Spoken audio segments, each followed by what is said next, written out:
Happy tax day on Monday. Huh, who planned that? Anyway, it's great to see you. And if you're watching, you probably have addressed all that, and the friends who aren't here right now are scrambling.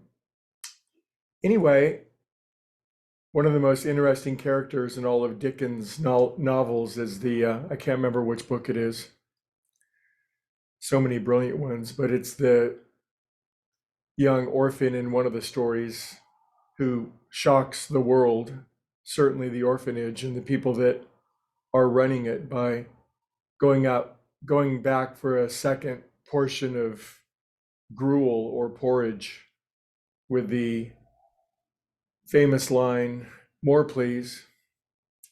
And not only do the hard taskmasters of the orphanage hear that, so do all the other kids.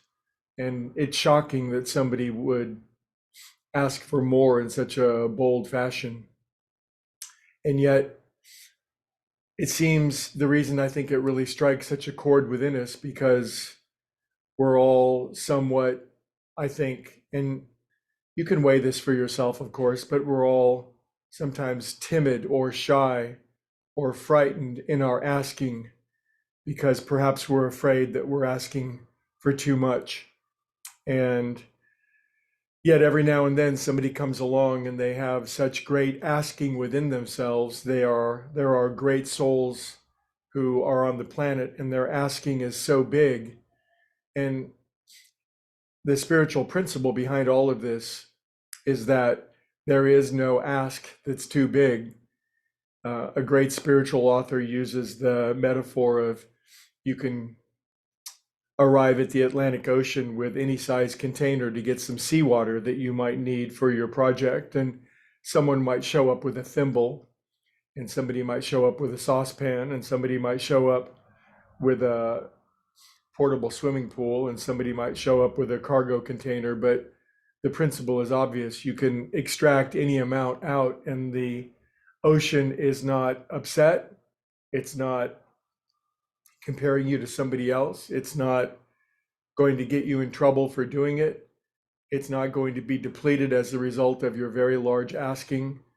And this is, I think, for us mortals, a challenging principle because many of us were raised in the environment of you're asking too much or you have enough, or certainly, of course, be grateful for what we have.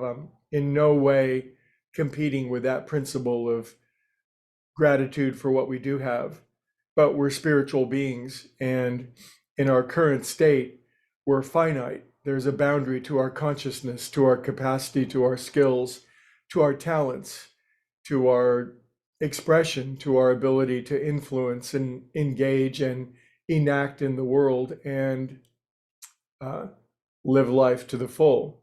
So this principle of asking big is one that I'm reminded of today. And we might think, now some people don't even know what to ask for anymore. They're in a position where life has beaten them down, or they've settled, or they think they've gotten all that they can, or their better years are behind them, or they're confused, or they've asked in the past and haven't gotten. There's so many big questions around asking, but the principle remains the same. If we're confused about what to ask for, we can even ask for that. Asking could very well be the most powerful dynamic that is factory installed inside of us. We're made in the likeness and the image of God, and the asking is fulfilled at any level that we're willing to ask. So this is the week of bold asking, to re-enliven what it is that you're asking for, to clarify it, to strengthen it, and to notice if you're asking as big as you really want. Are you really asking at the depth of your heart, or is there any constraint or restriction that says that's too much, or it's not for me, or I don't deserve it, or how could that ever possibly happen? Anytime we act that way, we're disengaging, we're altering, we're closing down that circuit. So ask big, have tall asking, trust that the universe has no problem filling in what it is that we can ask for. And if we remember that if we ask in alignment with God's will or universal good or what's in the best interest for all involved, then there's no ask that's too big. And this means finding and feeling inside of ourselves for the largest vision that of which we're aware, and then asking.